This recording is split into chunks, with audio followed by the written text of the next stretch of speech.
Di rumah nggak disayang, di luar nggak disayang. Peluk anak itu, sayangi dia. Dia berubah, saudara.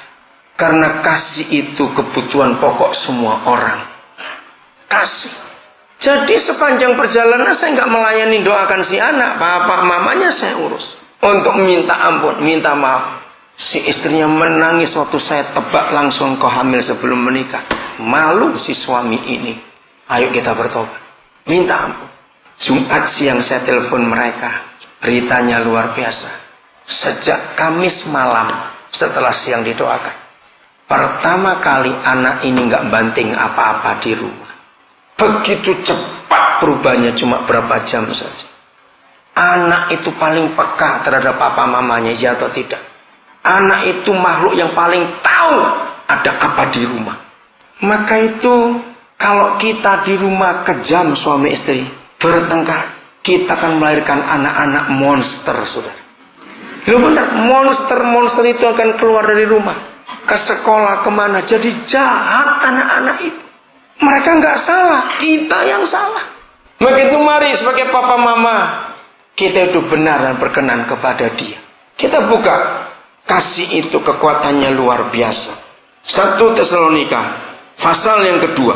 Alkitab adalah satu-satunya buku di dunia ini, saudara, yang menuliskan. Itu hebatnya. Karena kalau ada yang kedua dia pasti jiplak atau nyontoh. Karena ini tulisan tertua, literatur tertua di dunia yang memberitahukan siapa papa dan siapa mama. Itu hanya 1 Tesalonika pasal 2.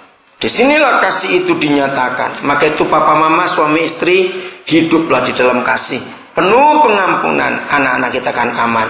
Ayat yang ke-7. Tetapi kami berlaku ramah di antara kamu, sama seperti siapa? Seorang ibu. Jadi ramah nomor 1. 2, seperti seorang ibu mengasuh dan merawati anaknya nomor 3. Ayat 8 ini yang keempat. Demikianlah kami dalam kasih sayang besar akan kamu. Jadi inilah 4 fungsi mama. Ramah, mengasuh, merawat, menyayangi. Itu mama. Ayat 10. Kamu adalah saksi. Demikian juga Tuhan betapa saleh. 1. 2, adil. 3, tak bercacatnya. Kami berlaku di antara kamu yang percaya. Ayat 11. Kamu tahu betapa kami seperti siapa? Bapa terhadap anak-anaknya. Yang keempat, telah menasihati kamu. Yang kelima, menguatkan hatimu seorang demi seorang. Yang keenam, meminta dengan sangat supaya kamu hidup sesuai dengan kehendak Tuhan yang memanggil kamu dalam kerajaan dan kemuliaannya. Nah, fungsi yang keenam, meminta dengan sangat, saudara bisa tambahkan di catatan saudara, mendisiplin. Jadi mama punya 4 fungsi. Ramah, mengasuh, merawat, menyayangi. Papa punya 6. Yang pertama 3 itu tingkah laku, saleh, adil, tak bercacat. Keempat menasihati, kelima menguatkan hati, keenam mendisiplin. Nah, papa mama dijadikan oleh Tuhan dengan fungsi berbeda demi seorang manusia yang lahir dari kita berdua. Kalau papa mama memberlakukan fungsi ini baik, maka inilah kasih. Papa kita luar biasa. Coba saudara lihat. Dari unsur mama, ada mendidik tidak? Ada mendisiplin tidak? Ada menasihati tidak dari mama tadi? Tidak ada. Nah, inilah kasih. Tapi kasih hanya memberi. Jadi rusak anak itu. Maka papa yang tampil mendisiplin, menasihati. Nah, kalau 2 orang pribadi ini bekerja sama membesarkan anak itu jadi orang-orang hebat di dunia, saudara. Karena ada kasih dan kedisiplinan. Maka itu ketika dunia merusak pernikahan, ada kata single parents. Nggak bisa, parents itu harus 2, nggak bisa 1. Bahkan dunia makin kacau ketika free sex merajalela. Dari single parent muncul single mother, mama tunggal, lebih celaka lagi. Kita harus belajar konsep ini. Saya beri contoh. Kita buka 1 Raja-Raja 1 ayat yang ke-6. Ini keluarga orang yang diurapi. Bisa salah karena dia sebagai orang yang diurapi, dia tidak jadi bapa yang baik, maka rusaklah rumah tangganya itu. Selama hidup Adonia, siapanya? Ayahnya belum pernah menegur dia, nggak pernah mendisiplin, nggak pernah mendidik, nggak pernah menasihati dengan ucapan, mengapa engkau berbuat begitu? Ia pun sangat elok perawakannya, dan dia adalah anak pertama sesudah Absalom. Saudara dibaca di rumahnya tentang Adonia, sangat menyedihkan. Sebagai papa, Raja Daud sangat terhina dan tertekan batinnya karena kelakuan anak yang satu ini. Rusak betul anak ini.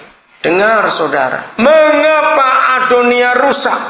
Karena papanya tidak berfungsi dengan baik. Maaf, orang Tionghoa cocok dengan ayat ini. Kenapa Adonia dimanja, nggak pernah ditegur, nggak pernah dinasihati, apa saja boleh. Maka itu Ulangan pasal 6, pasal 9 mengajarkan, ama dan akong tidak boleh ngasuh cucu, rusak nanti. Opa dan oma tidak boleh ngasuh cucu. Kenapa? Karena opa dan oma cenderung memanjakan cucu, ya atau tidak? Maka itu anak-anak tahu itu, lebih enak di rumah opa oma, semuanya boleh. Nggak bisa. Anak harus kenal dua pribadi yang namanya papa mama. Ketika seorang ayah tidak melakukan fungsinya, anak itu rusak. Papa mama terlalu sibuk, nggak ada waktu untuk anak, anak pun jadi kacau. Semua anak tidak pernah minta memilih untuk dilahirkan, iya atau tidak? Maka itu kita yang bertanggung jawab pada mereka. Jadi mama papa, lakukan fungsi kita baik-baik dalam hidup ini, supaya anak-anak kita bertumbuh dengan sempurna. Lukas 2:51, kita lihat ayat ini. Kita akan melihat bagaimana Yesus Tuhan kita. Siapa ingat umur berapa Tuhan Yesus dikisahkan di pasal ini? Umur berapa? Yang lain jawab. Umur berapa dia dikisahkan di kisah ini? 12 tahun. Dengarkan papa mama, Alkitab ini sangat hebat. Untuk masalah apa saja dalam hidup dia ada jawaban. Umur 12 itu umur remaja, umur puber, betul? Sekarang sudah mulai turun. Umur 12 rata-rata anak-anak perempuan mulai menstruasi.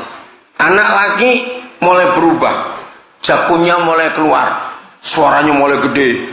Nah, dengarkan papa mama, mengapa dari Yesus lahir sampai dia melayani umur 30 tahun hanya satu peristiwa yang ditulis kejadian dengan Tuhan Yesus ketika dia umur 12 tahun. Alkitab ini sempurna dan luar biasa. Ternyata dari dulu, begitu anak itu usia remaja, masalah mulai timbul. Berapa banyak keluarga-keluarga Kristen kehilangan anak, berkata gini, heran kami, dulu waktu sekolah minggu anak ini rajin, setia, hafal ayat, semuanya. Begitu remaja, SMP, SMA hilang. Ya atau tidak? Papa mama, hari ini kita belajar supaya kasih kita lakukan. Begitu anak kita mulai remaja, maka papa mama tidak boleh jadi papa mama kepada anak itu, tapi jadi teman, saudara. Harus jadi teman. 100% putusnya hubungan anak dengan orang tua ketika anak itu usia remaja. Di dalam psikologi, saudara, anak yang umur belasan tahun, 10 ke seterusnya, itu hormon tubuhnya berproduksi lengkap. Dia mulai menjadi dewasa, lengkap. Nah, sebagai manusia yang berubah seperti itu, anak itu sendiri itu perang batin, konflik dalam batinnya. Dia itu nggak ngerti kenapa begini. Maaf, ini supaya ringkas cerita saja. Dari seorang anak kecil perempuan menjadi gadis, maka yang nampak adalah menstruasi. Saudara, begitu seorang gadis bisa mens, itu seluruh alat reproduksinya, seluruh tubuhnya, fisiknya, mentalnya, semuanya itu berubah. Buat dia itu nggak enak sekali. Anak-anak remaja tersiksa pada umur itu.